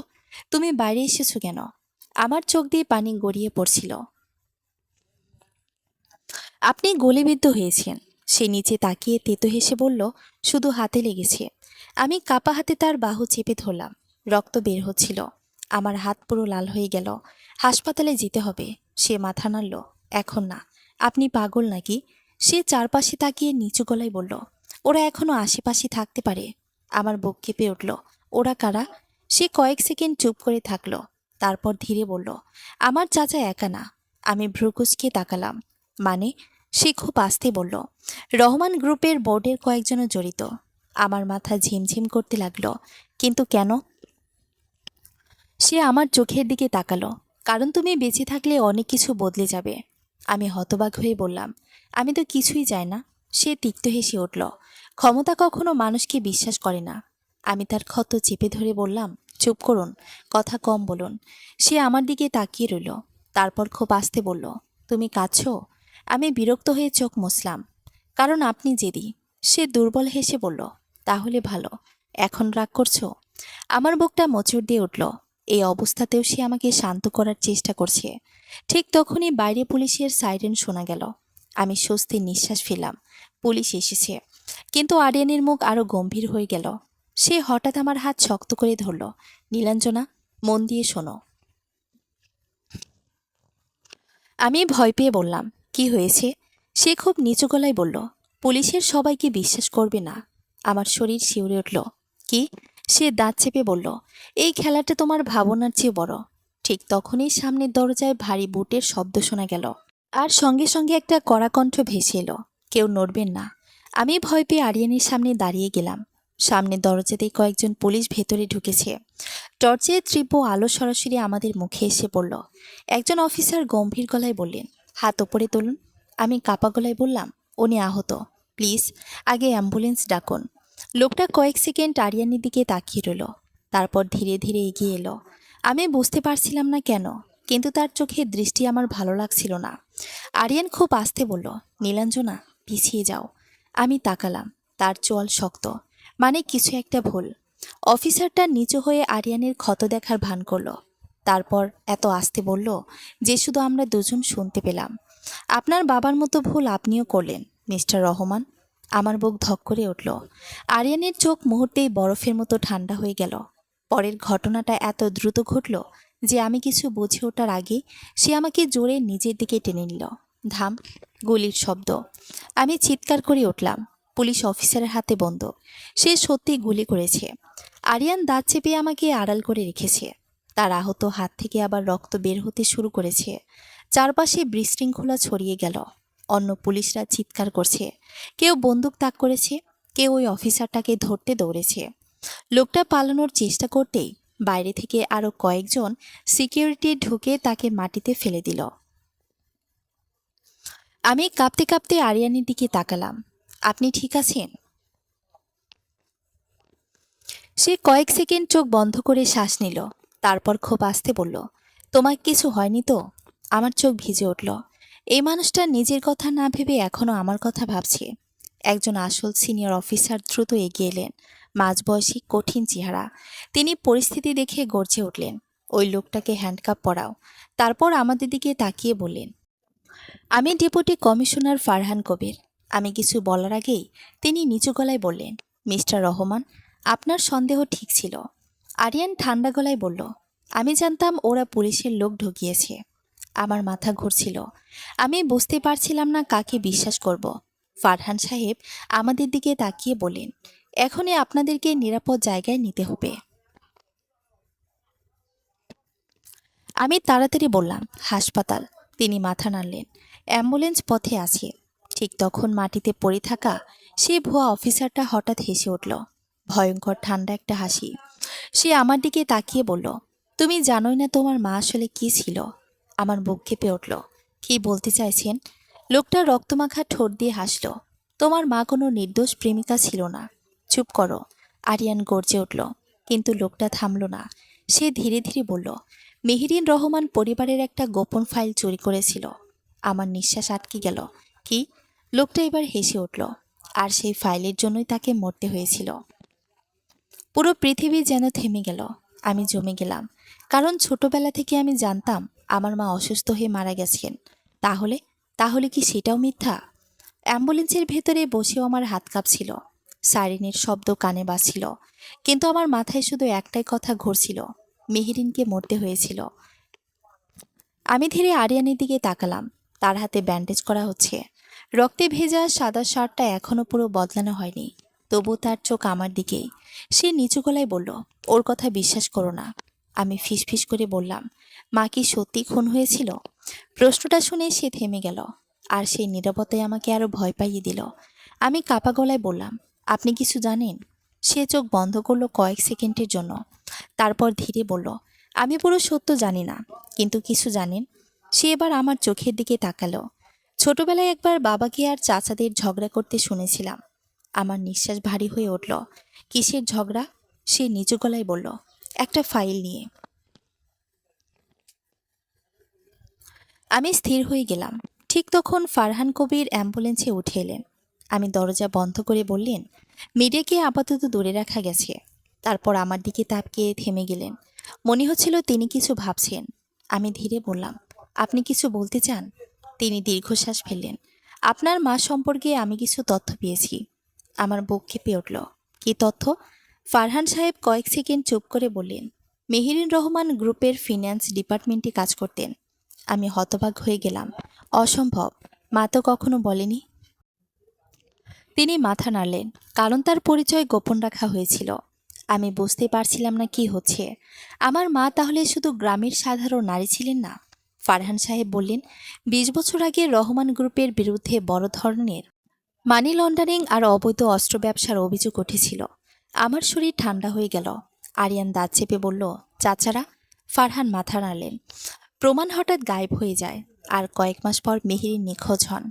আমার চোখ ঝাপসা হয়ে উঠল। না, মা তো। আমার গলা আটকে গেল। আমি হঠাৎ বুঝতে পারলাম ছোটবেলায় মা সবসময় ভয় পেতেন। রাতে দরজা বারবার চেক করতেন। অচেনা কাউকে দেখলে আতঙ্কিত হয়ে যেতেন। তখন বুঝিনি কেন। এখন মনে হচ্ছে তিনি পালিয়ে বেড়াচ্ছিলেন। আমার চোখ দিয়ে পানি গড়িয়ে পড়ল। তাহলে মা এতদিন লুকিয়েছিল? ফারহান ধীরে বললেন, সম্ভবত। আমি কাপা গলায় বললাম, আর তারপর? তিনি নিচে তাকালেন। তার মৃত্যুর রিপোর্ট খুব অস্পষ্ট। আমার বুক ধক করে উঠল। মানে? তিনি ধীরে বললেন, অফিসিয়ালি বলা হয়েছিল হার্ট অ্যাটাকে মারা গেছেন। আমি ফিসফিস করে বললাম, আর আনঅফিসিয়ালি? পুরো অ্যাম্বুলেন্স নিস্তব্ধ হয়ে গেল। ফারহান সাহেব খুব আস্তে বললেন, সম্ভবত তাকে চুপ করে দেওয়া হয়েছিল। আমার পৃথিবী ভেঙে পড়ল। আমি মুখ চেপে কাঁদতে শুরু করলাম। মা সারা জীবন ভয় নিয়ে বেঁচেছিলেন, আর আমি কিছুই জানতাম না। ঠিক তখনই অ্যাম্বুলেন্স হঠাৎ ব্রেক কষল। আমরা সবাই সামনে ঝুঁকে পড়লাম। ড্রাইভার চিৎকার করে উঠল, স্যার, সামনে রাস্তা ব্লক করা। আরিয়ান মুহূর্তে সোজা হয়ে বসল। তার চোখ ভয়ঙ্কর হয়ে উঠেছে। বাইরে তাকাতে দেখি রাস্তার মাঝখানে কয়েকটা কালো গাড়ি দাঁড়িয়ে, আর সেগুলো থেকে ধীরে ধীরে অস্ত্রধারী লোক নামছে। অ্যাম্বুলেন্সের ভেতর মুহূর্তে আতঙ্ক ছড়িয়ে পড়ল। ড্রাইভার ঘামতে ঘামতে বলল, স্যার, ওরা রাস্তা পুরো বন্ধ করে দিয়েছে। ফারহান কবির দ্রুত জানালার ফাঁক দিয়ে বাইরে তাকালেন। তার মুখ শক্ত হয়ে গেল। সবাই নিচু হন। পরের মুহূর্তেই ধাম। অ্যাম্বুলেন্সের গায়ে গুলির শব্দ। আমি চিৎকার করে নিচু হয়ে গেলাম। চারপাশে কাঁচ ভাঙার শব্দ ছড়িয়ে পড়ল। একজন প্যারামেডিক ভয় পেয়ে কাঁদতে শুরু করলো। আমার পুরো শরীর কাঁপছিল। আরিয়ান সঙ্গে সঙ্গে আমাকে নিজের দিকে টেনে নিল। তার বুকের সঙ্গে ধাক্কা খেয়ে বুঝলাম তার হার্টও খুব দ্রুত বিট করছে। মানে সেও ভয় পাচ্ছে। তবুও তার কণ্ঠ স্থির, শান্ত থাকো। আমি কাপা গলায় বললাম, ওরা আমাদের মেরে ফেলবে। সে আমার মাথার উপর হাত রেখে বলল, আমি থাকতে সেটা হবে না। ফারহান কবির বন্দুক বের করে ড্রাইভারকে বললেন, রিভার্স নাও। ড্রাইভার চিৎকার করে বলল, পেছনেও গাড়ি। আমার বুক ঠান্ডা হয়ে গেল। আমরা ফাঁদে পড়েছি। বাইরে কালো পোশাক পরা কয়েকজন লোক ধীরে ধীরে অ্যাম্বুলেন্স ঘিরে ফেলছে। তাদের হাতে ভারী অস্ত্র। একজন মুখে মাস্ক পরে সামনে এসে দাঁড়ালো। তারপর গম্ভীর গলায় বলল, মেয়েটাকে আমাদের হাতে তুলে দিন, তাহলে বাকিরা বেঁচে যাবেন। আমার নিঃশ্বাস বন্ধ হয়ে এলো। ওরা আমাকে চায়। আরিয়ান ঠান্ডা গলায় বলল, ওদের কথা শুনবে না। আমি আতঙ্কে বললাম, কিন্তু যদি আপনারা? সে আমার দিকে তাকালো। তার চোখে ভয়ঙ্কর দৃঢ়তা। তোমাকে আমি ওদের হাতে দেব না। কথাটা শুনে বুকের ভেতর কিছু একটা কেঁপে উঠল। ঠিক তখন বাইরে আবার গুলির শব্দ শুরু হলো। ফারহান কবির চিৎকার করলেন, ডাউন। তিনি পাল্টা গুলি চালালেন। পুরো অ্যাম্বুলেন্স কেঁপে উঠছিল। আমি কান চেপে ধরে বসে পড়লাম। এইসব কি সত্যি আমার জীবনে ঘটছে? কয়েকদিন আগেও আমি পরীক্ষার টেনশনে কাঁদতাম, আর আজ আমাকে নিয়ে বন্দুকযুদ্ধ হচ্ছে। হঠাৎ আরিয়ান আমার কাঁধ ধরে বলল, নীলাঞ্জনা, আমার দিকে তাকাও। আমি কাঁপতে কাঁপতে তাকালাম। সে খুব নিচু গলায় বলল, পেছনের দরজা দিয়ে বের হয়ে দৌড়াবে। আমি হতভম্ব হয়ে গেলাম। কি? না, শোনো। সে আমার হাতে একটা ছোট চাবি গুঁজে দিল। রাস্তার বাপাশে পুরনো ওয়্যারহাউস আছে, ভেতরে একটা নীলগাড়ি থাকবে। আমি চোখ ভিজে বললাম, আপনি? সে কয়েক সেকেন্ড চুপ রইল, তারপর হালকা হাসল। আমি তোমার পেছনেই থাকব। আমি মাথা নাড়লাম। মিথ্যা বলছেন? সে কিছু বলল না, আর সেই নীরবতাই আমাকে বুঝিয়ে দিল সে হয়তো নিজেও নিশ্চিত না। আমার চোখ দিয়ে পানি গড়িয়ে পড়ল। আমি আপনাকে ফেলে যাব না। সে ধীরে আমার গাল ছুঁয়ে বলল, এই প্রথম কেউ আমার জন্য থাকতে চাইছে। আমার বুক ভেঙে যাচ্ছিল। ঠিক তখনই ভয়ঙ্কর বিস্ফোরণের শব্দ হলো। অ্যাম্বুলেন্স একপাশে কেঁপে উঠল। কেউ বাইরে থেকে ধোঁয়ার বোমা ছুঁড়েছে। চারপাশ ধোঁয়ায় ভরে গেল। ফারহান কবির গর্জে উঠলেন, এখন বের হন। আরিয়ান আমার হাত শক্ত করে হাত ধরে পেছনের দরজা খুলল। ঠান্ডা রাতের বাতাস মুখে লাগতে বুঝলাম আমাদের বাঁচতে হলে এখন দৌড়ানো ছাড়া উপায় নেই। আমি জীবনে কখনো এত দ্রুত দৌড়াইনি। চারপাশে ধোঁয়ায় ঢাকা, পেছনে গুলির শব্দ, মানুষের চিৎকার। আরিয়ান আমার হাত শক্ত করে ধরে দৌড়াচ্ছিল। আমরা রাস্তা পার হয়ে অন্ধকার গলির দিকে ঢুকে পড়লাম। আমার শ্বাস নিতে কষ্ট হচ্ছিল। আমি পারছি না। সে থামল না। আরেকটু। তার কণ্ঠে এমন একরকম তাড়া ছিল যেটা আমাকে আরো ভয় পাইয়ে দিচ্ছিল। হঠাৎ পেছন থেকে কারো চিৎকার ভেসে এলো, ওরা ওইদিকে গেছে। আমার বুক ধক করে উঠল। আরিয়ান দ্রুত আমাকে একটা ভাঙা ওয়্যারহাউসের ভেতরে টেনে নিল। চারপাশ অন্ধকার, পুরনো লোহার গন্ধ, ভাঙা কাঠের বাক্স ছড়িয়ে আছে। আমি হাঁপাতে হাঁপাতে দেয়ালে হেলান দিলাম। ঠিক তখন বুঝলাম আরিয়ানের শার্টে আবার রক্ত। আমি আতঙ্কে বুঝলাম আপনার ক্ষত আবার খুলে গেছে। সে পাত্তা দিল না। দ্রুত চারপাশ দেখে সেই নীল গাড়িটা খুঁজতে লাগলো। অবশেষে কোনায় গাড়িটা দেখা গেল। সে চাবিটা নিয়ে দরজা খুলল, তারপর হঠাৎ থেমে গেল। আমি অবাক হয়ে বললাম, কি হয়েছে? সে নিচের দিকে তাকিয়ে রইল। আমি তাকাতেই শরীর ঠান্ডা হয়ে গেল। গাড়ির সামনের চাকার পাশে একটা ছোট কালো ডিভাইস লাগানো। আরিয়ান দাঁত চেপে বলল, বোমা। আমি নিঃশ্বাস বন্ধ হয়ে গেল। কি? সে দ্রুত আমাকে পিছনে সরিয়ে দিল। পিছিয়ে যাও। ঠিক তখন ওয়্যারহাউসের বাইরে পায়ের শব্দ শোনা গেল, অনেকগুলো। আমরা ঘিরে গেছি। আমার হাত কাঁপছিল। এখন কি হবে? আরিয়ান কয়েক সেকেন্ড চোখ বন্ধ করলো। মনে হচ্ছিল মাথার ভেতর দ্রুত হিসাব করছে। তারপর সে ধীরে কোমর থেকে বন্দুক বের করলো। আমি ভয় পেয়ে মাথা নাড়লাম। না, প্লিজ। সে আমার দিকে তাকালো, অদ্ভুত শান্ত দৃষ্টি। নীলাঞ্জনা, একটা কথা মনে রাখবে। আমার চোখ ভিজে উঠল। কি কথা? সে খুব আস্তে বলল, তুমি কোনো ভুল না। আমার বুক কেঁপে উঠল। কি? সে তেতো হেসে বলল, সেদিন তুমি যদি ভুল গাড়িতে না উঠতে, তবু আমি হয়তো কোনো না কোনোভাবে তোমাকে খুঁজে নিতাম। আমার নিঃশ্বাস আটকে গেল। এই ভয়ঙ্কর পরিস্থিতির মাঝেও কথাটা আমার হৃদয়ে গিয়ে লাগলো। ঠিক তখন বাইরে থেকে গম্ভীর কণ্ঠ ভেসে এলো, মিস্টার রহমান, খেলা শেষ। আরিয়ান ঠান্ডা গলায় বলল, দেখা যাক। তারপর হঠাৎ ওয়্যারহাউসের পেছনের দেয়ালের দিকে তাকিয়ে বলল, ওদিকে যাও। আমি হতভম্ব হয়ে বললাম, ওখানে তো দেওয়াল। সে দ্রুত একটা লোহার শেলফ সরিয়ে দিল। পেছনে সরু গোপন পথ। আমি অবাক হয়ে তাকিয়ে রইলাম। সে আমার হাত ধরে পথের দিকে ঠেলে দিল। দৌড়াও। আমি কাঁদতে কাঁদতে মাথা নাড়লাম। আমি আপনাকে রেখে যাব না। সে কয়েক সেকেন্ড আমার দিকে তাকিয়ে রইল। তার চোখে এমন কিছু ছিল যেটা আমার বুক ছিঁড়ে দিচ্ছিল। তারপর খুব আস্তে বলল, আমি তোমাকে ভালোবেসে ফেলেছি নীলাঞ্জনা। আমার পৃথিবী থেমে গেল। আর ঠিক সেই মুহূর্তেই ধাম। ভয়ঙ্কর বিস্ফোরণে পুরো ওয়্যারহাউস কেঁপে উঠল। বিস্ফোরণের শব্দে আমার কানে তালা লেগে গেল।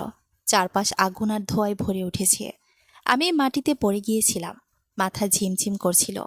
কিছু সেকেন্ড পর কষ্ট করে চোখ খুলতেই প্রথম যে নামটা মুখে এলো, আরিয়ান। চারপাশে শুধু আগুনের আলো, ভাঙা কাঠ পড়ছে, ধোঁয়ায় নিঃশ্বাস নিতে কষ্ট হচ্ছিল। আমি উঠে দাঁড়াতে গিয়ে টলতে পড়লাম, আরিয়ান কোথায়?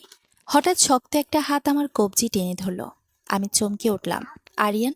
তার মুখে ধুলো, ঠোঁট কেটে গেছে, কিন্তু সে বেঁচে আছে। আমার চোখ ভিজে উঠল। আমি হঠাৎ তাকে জড়িয়ে ধরলাম। সে কয়েক সেকেন্ড স্থির হয়ে রইল, তারপর ধীরে আমাকে শক্ত করে জড়িয়ে ধরল। তার বুকের ভেতর দ্রুত হার্টবিট অনুভব করছিলাম। সে নিচু গলায় বলল, আমি আছি। আমার চোখ দিয়ে পানি পড়ছিল। আমি ভেবেছিলাম সে খুব আস্তে বলল, আমি এত সহজে তোমাকে ছেড়ে যাব না। ঠিক তখন পেছন থেকে আবার লোকজনের শব্দ শোনা গেল। আরিয়ান দ্রুত আমাকে সরিয়ে নিল। চলো। আমরা গোপন পথ ধরে দৌড়াতে লাগলাম। সরু অন্ধকার পথটা শেষ হয়ে খুলল নদীর পাড়ে। দূরে একটা ছোট্ট স্পিডবোট বাঁধা। আমি হতবাক হয়ে বললাম, এটাও আগে থেকে প্ল্যান করা ছিল? সে ছোট করে বলল, খারাপ সময়ের জন্য সবসময় রাস্তা রাখা লাগে। আমরা দ্রুত বোটে উঠে পড়লাম।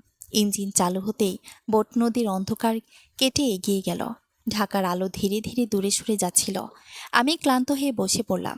মনে হচ্ছিল পুরো পৃথিবী বদলে গেছে। আরিয়ান আমার দিকে তাকিয়ে বলল, তুমি ঠিক আছো? আমি হালকা হেসে বললাম, আমার জীবন উল্টে গেছে, তবে বেঁচে আছি। সে তাকিয়ে রইল। তারপর ধীরে বলল, আমি সিরিয়াস ছিলাম। কিসের ব্যাপারে? সে কয়েক সেকেন্ড চুপ থেকে বলল, আমি তোমাকে ভালোবাসি। আমার বুক কেঁপে উঠল। নদীর ঠান্ডা বাতাসের মাঝেও শরীর গরম লাগছিল। আমি চোখ নামিয়ে বললাম, এই সময় এইসব বলার? সে হালকা হাসল। হয়তো এটাই শেষ সুযোগ হতে পারত। কথাটা শুনে বুকটা মোচড় দিল। আমি ধীরে তার হাত ধরলাম। শেষ না। সে অবাক হয়ে আমার দিকে তাকালো। আমি খুব আস্তে বললাম, কারণ আমিও আপনাকে হারাতে চাই না। তার চোখে এমন একটা আলো ফুটে উঠল, যেটা আমি আগে কখনো দেখিনি। কিন্তু সে মুহূর্ত বেশি সময় টিকল না। হঠাৎ আরিয়ানের ফোন বেজে উঠল। সে কল রিসিভ করতেই মুখ শক্ত হয়ে গেল। কি বলছেন? আমার বুক ধক করে উঠল। সে ধীরে ফোন নামালো। আমি কাপা গলায় বললাম, কি হয়েছে? সে কয়েক সেকেন্ড চুপ করে থেকে বলল, তোমার মা বেঁচে আছেন। আমি মনে করলাম আমি ভুল শুনেছি। কি? আরিয়ান ধীরে বলল, ফারহান খবর দিয়েছে। তোমার মায়ের মৃত্যুর কোনো অফিসিয়াল রেকর্ড পাওয়া যায়নি। আমার নিঃশ্বাস ভারী হয়ে উঠল। না, এটা অসম্ভব। ছোটবেলায় নিজের হাতে আমি মায়ের কবর দেখেছি। গ্রামের মানুষ কেঁদেছে। সবাই বলেছিল মা মারা গেছে। তাহলে সব মিথ্যা? আমি কাঁপতে কাঁপতে বসে পড়লাম। মা যদি বেঁচে থাকে, তাহলে এতদিন কোথায় ছিল? আরিয়ান ধীরে বলল, সম্ভবত লুকিয়ে। আমার চোখ ভিজে উঠল। কিন্তু আমাকে ফেলে কেন? কথাটা বলতে গিয়ে গলা ভেঙে গেল। আরিয়ান কাছে এসে খুব আস্তে বলল, হয়তো তোমাকে বাঁচানোর জন্য। আমি চোখ বন্ধ করলাম। সারা জীবন আমি ভেবেছি মা আমাকে ছেড়ে চলে গেছে মৃত্যুর কারণে। কিন্তু সে যদি বেঁচে থেকেও দূরে থাকে, তাহলে সেই কষ্ট আরো ভয়ঙ্কর। ভোরের দিকে আমরা নদীর পাড়ের একটা পুরনো বাড়িতে পৌঁছালাম। ফারহান কবির সেখানে অপেক্ষা করছিলেন। আমাদের দেখেই তিনি বললেন, সময় খুব কম। আমি সরাসরি জিজ্ঞেস করলাম, আমার মা কোথায়? তিনি কয়েক সেকেন্ড চুপ করে থাকলেন। তারপর বললেন, চট্টগ্রামে। আমার বুক ধক করে উঠল। আপনি নিশ্চিত? আমাদের কাছে নতুন তথ্য এসেছে। গত কয়েক বছর ধরে মরিয়ম নামে একজন মহিলা সেখানে লুকিয়েছিলেন। আমার চোখ ঝাপসা হয়ে গেল। মা, তিনি সত্যি বেঁচে আছেন? ঠিক তখন ফারহান একটা পুরনো ফাইল টেবিলের ওপর রাখলেন। আর এটা আপনাদের দেখা দরকার। আরিয়ান খুব দ্রুত ফাইল খুলল। তার মুখ মুহূর্তেই শক্ত হয়ে গেল। আমি এগিয়ে গিয়ে তাকাতেই শরীর ঠান্ডা হয়ে গেল। ফাইলের ভেতরে ব্যাংক ট্রানজ্যাকশন, অস্ত্র চালানের ছবি, বিদেশি অ্যাকাউন্টের কাগজ, সবকিছুর সঙ্গে রহমান গ্রুপের নাম জড়িত। আমি হতভম্ব হয়ে বললাম, এগুলো সত্যি? ফারহান ধীরে মাথা নাড়লেন। তোমার মা এগুলোর কপি লুকিয়ে রেখেছিলেন। আমি কাপা গলায় বললাম, তাহলে ওরা এত বছর ধরে এই ফাইল খুঁজছে? হ্যাঁ। আরিয়ান দাঁত চেপে বলল। ফারহান ধীরে বললেন, আর এখন ওরা জানে ফাইলের আসল উত্তরাধিকারী তুমি। আমার বুক কেঁপে উঠল। আমি? তোমার মা সবকিছু তোমার নামে রেখে গেছেন। আমি হতভম্ব হয়ে দাঁড়িয়ে রইলাম। মানে? আমি শুধু একটা হারানো মেয়ে না, আমি এমন একটা সত্যের চাবি, যেটা পুরো রহমান পরিবার ধ্বংস করে দিতে পারে। ঠিক তখন দরজার বাইরে গাড়ির শব্দ হলো। সবাই থেমে গেল। ফারহান দ্রুত বন্দুক বের করলেন। আরিয়ান আমাকে নিজের পেছনে সরিয়ে নিল। দরজায় ধীরে ধীরে নখ হলো। তারপর পরিচিত কাপা গলা ভেসে এলো, নীলু, দরজা খোল মা। আমার বুক থেমে গেল, কারণ এই কণ্ঠ আমি হাজার মানুষের ভিড়েও চিনব। এটা আমার মা। আমার হাত কাঁপছিল। আমি দরজার দিকে হাঁটছিলাম, কিন্তু মনে হচ্ছিল পা চলছে না। এত বছর পর মা। দরজা খুলতেই সময় যেন থেমে গেল। সামনে দাঁড়িয়ে থাকা মহিলার চুলে পাক ধরেছে, মুখ শুকিয়ে গেছে, চোখের নিচে ক্লান্তির ছাপ। তবু আমি সঙ্গে সঙ্গে চিনে ফেললাম, মা। আমার গলা ভেঙে গেল। পরের মুহূর্তে তিনি আমাকে শক্ত করে জড়িয়ে ধরলেন। আমার মেয়ে। তার কণ্ঠ কাঁপছিল। আমি আর নিজেকে ধরে রাখতে পারলাম না। হাউমাউ করে কাঁদতে লাগলাম। এতদিনের জমে থাকা অভিমান, কষ্ট, শূন্যতা সব একসাথে বেরিয়ে আসছিল। আমি কাঁদতে কাঁদতে বললাম, তুমি বেঁচে ছিলে, তবু আমার কাছে আসুনি কেন?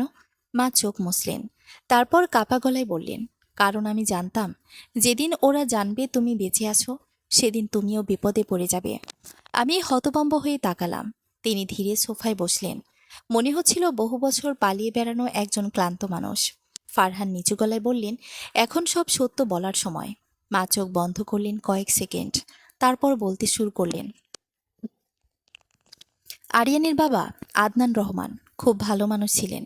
আরিয়ান চুপচাপ শুনছিল, কিন্তু তার ভাইরা ব্যবসার আড়ালে ভয়ঙ্কর কাজ করত, অস্ত্র, কালো টাকা সব। আমার বুক কেঁপে উঠল। মা বললেন, আমি ফিন্যান্স ডিপার্টমেন্টে কাজ করতাম। একদিন ভুল করে সব জেনে যায়। তারপর আমি ফিসফিস করে বললাম, আমি আদনানকে সব বলেছিলাম। তিনি পুলিশে যেতে চেয়েছিলেন। রুম নিস্তব্ধ হয়ে গেল। মা চোখ নামিয়ে বললেন, তার আগেই তাকে মেরে ফেলা হয়। আরিয়ানের হাত মুঠো হয়ে গেল। আমি কাপা গলায় বললাম, দুর্ঘটনা? মা ধীরে মাথা নাড়লেন, ওটা দুর্ঘটনা ছিল না। পুরো পৃথিবী যেন কয়েক সেকেন্ড থেমে গেল। আরিয়ান চোখ বন্ধ করে দাঁড়িয়ে রইল। তার মুখে এমন কষ্ট ছিল যে আমার বুক ভেঙে যাচ্ছিল। মা কাঁদতে কাঁদতে বললেন, আমি তখন গর্ভবতী। ওরা আমাকে খুঁজছিল, তাই তোমাকে নিয়ে পালিয়ে যায়। আমার চোখ ভিজে উঠল। তাহলে তুমি মরার নাটক করলে? তিনি মাথা নেড়ে বললেন, হ্যাঁ, কারণ আমি জানতাম আমি বেঁচে আছি জানলে ওরা তোমাকেও মেরে ফেলবে। আমি চুপ করে বসে রইলাম। রাগ হচ্ছিল, আবার মায়ের জন্য বউকও কাঁদছিল। তিনি ধীরে আমার হাত ধরলেন। বিশ্বাস কর মা, আমি প্রতিদিন তোমার জন্য কেঁদেছি। আমি চোখ সরিয়ে নিলাম, কারণ এত সহজে ক্ষমা করতে পারছিলাম না। ঠিক তখন ফারহানের ফোন বেজে উঠল। তিনি রিসিভ করতেই মুখ ফ্যাকাশে হয়ে গেল। আরিয়ান সঙ্গে সঙ্গে বলল, কি হয়েছে? ফারহান ধীরে ফোন নামালেন। তার কণ্ঠ ভারী। রহমান গ্রুপের বোর্ড জানতে পেরেছে মেহেরিন জীবিত। আমার বুক ধক করে উঠল। ফারহান বললেন, ওরা আজ রাতেই সব শেষ করতে চায়। বাড়ির ভেতর নিস্তব্ধতা নেমে এলো। আমি মায়ের হাত শক্ত করে ধরেছিলাম। এত বছর পর তাকে ফিরে পেয়েছি, আবার হারানোর ভয়টা বুকের ভেতর ছুরি চালাচ্ছিল। আরিয়ান ধীরে বলল, আমাদের আর পালিয়ে লাভ নেই। ফারহান তাকালেন, মানে? আরিয়ানের চোখ এবার ভয়ঙ্কর শান্ত। ওরা যতদিন বেঁচে থাকবে, নীলাঞ্জনার আন্টি কখনোই নিরাপদ হবে না। আমার বুক কেঁপে উঠল। আপনি কি করতে চান? সে ধীরে ফাইলগুলো টেবিলে রাখল। সব প্রকাশ করব। ফারহান গভীর গলায় বললেন, এটা করলে দেশের সবচেয়ে ক্ষমতাবান কয়েকজন মানুষের বিরুদ্ধে যেতে হবে। জানি আপনাকেও শেষ করে দিতে পারে। আরিয়ান কয়েক সেকেন্ড চুপ থেকে বলল, কিছু সত্য লুকিয়ে রেখে বেঁচে থাকার চেয়ে সত্য বলে মরাও ভালো। কথাটা শুনে আমার চোখ ভিজে উঠল। এই মানুষটা সত্যিই বদলে গেছে। হয়তো ভালোবাসা মানুষকে বদলে দেয়। সিদ্ধান্ত হলো, পরদিন সকালে প্রেস কনফারেন্স হবে। সব প্রমাণ মিডিয়ার সামনে তুলে ধরা হবে। রাতটা আমরা লুকিয়ে থাকলাম, কিন্তু আমার চোখে ঘুম ছিল না। আমি বারান্দায় দাঁড়িয়ে নদীর দিকে তাকিয়েছিলাম। ঠিক তখন আরিয়ান পাশে এসে দাঁড়ালো। কয়েক সেকেন্ড কেউ কিছু বললাম না। তারপর সে ধীরে বলল, রাগ এখনো আছে? আমি ছোট করে বললাম, আছে। সে হালকা হেসে বলল, ভালো, তাহলে পুরোপুরি হারায়নি। আমি তার দিকে তাকালাম। তার চোখে ক্লান্তি, ভয়, আবার অদ্ভুত শান্তিও ছিল।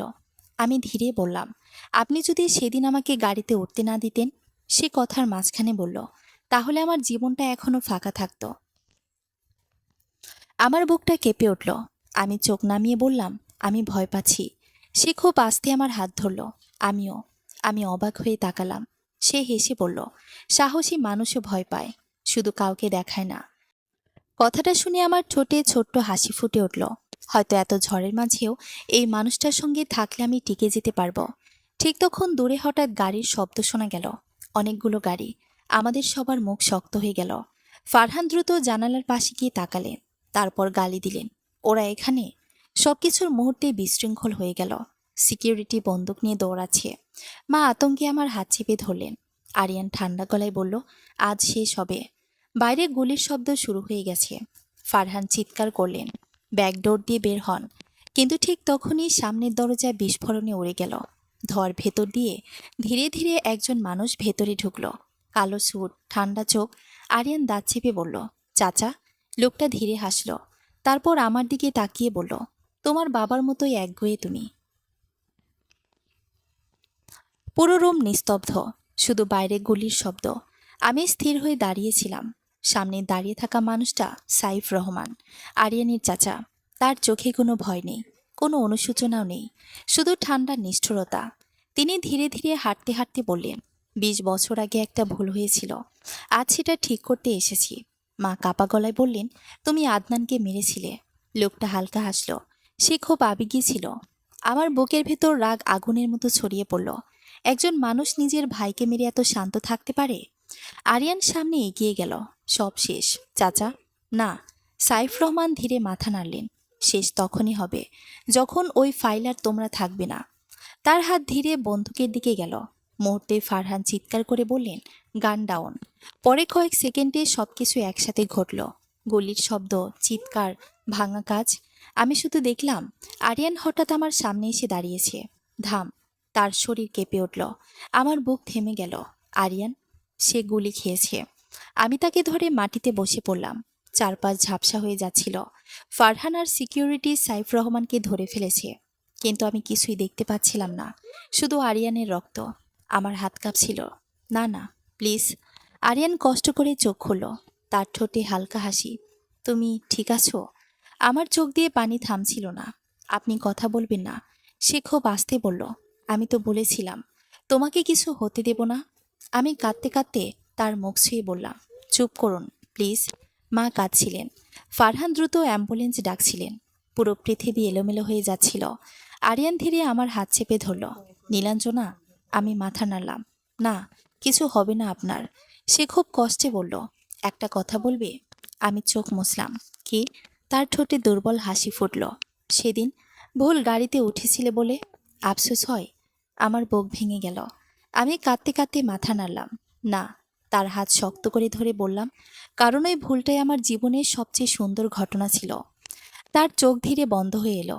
আমি চিৎকার করে উঠলাম, আরিয়ান! 3 মাস পর রহমান গ্রুপের কেলেঙ্কারি পুরো দেশে ছড়িয়ে পড়ে। সাইফ রহমান সহ বোর্ডের কয়েকজন সদস্য গ্রেফতার হয়। অবৈধ অস্ত্র আর মানি লন্ডারিংয়ের সব প্রমাণ প্রকাশ পায়।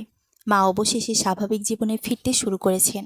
আর আমি এখনও প্রতিদিন হাসপাতালে যাই, কারণ আরিয়ান রহমান এখনও পুরোপুরি সুস্থ হয়নি। সেদিন বিকেলে আমি তার কেবিনে ঢুকতেই সে জানালার পাশে দাঁড়িয়েছিল। আমাকে দেখে হালকা হাসলো। আজও এসেছো? আমি ভ্রু তুলে বললাম, না, ভুল করে ঢুকে পড়েছি। সে হেসে উঠল, সেই পরিচিত শান্ত হাসি। আমি ধীরে গিয়ে তার সামনে দাঁড়ালাম। তারপর খুব আস্তে বললাম, জানেন, মাঝে মাঝে ভুল পথে মানুষকে ঠিক জায়গায় পৌঁছে দেয়। সে আমার হাত ধরল। তার চোখে সে একই দৃষ্টি, যেটা প্রথম রাতে দেখেছিলাম, শান্ত, গভীর আর পুরোপুরি সত্যি। সমাপ্ত।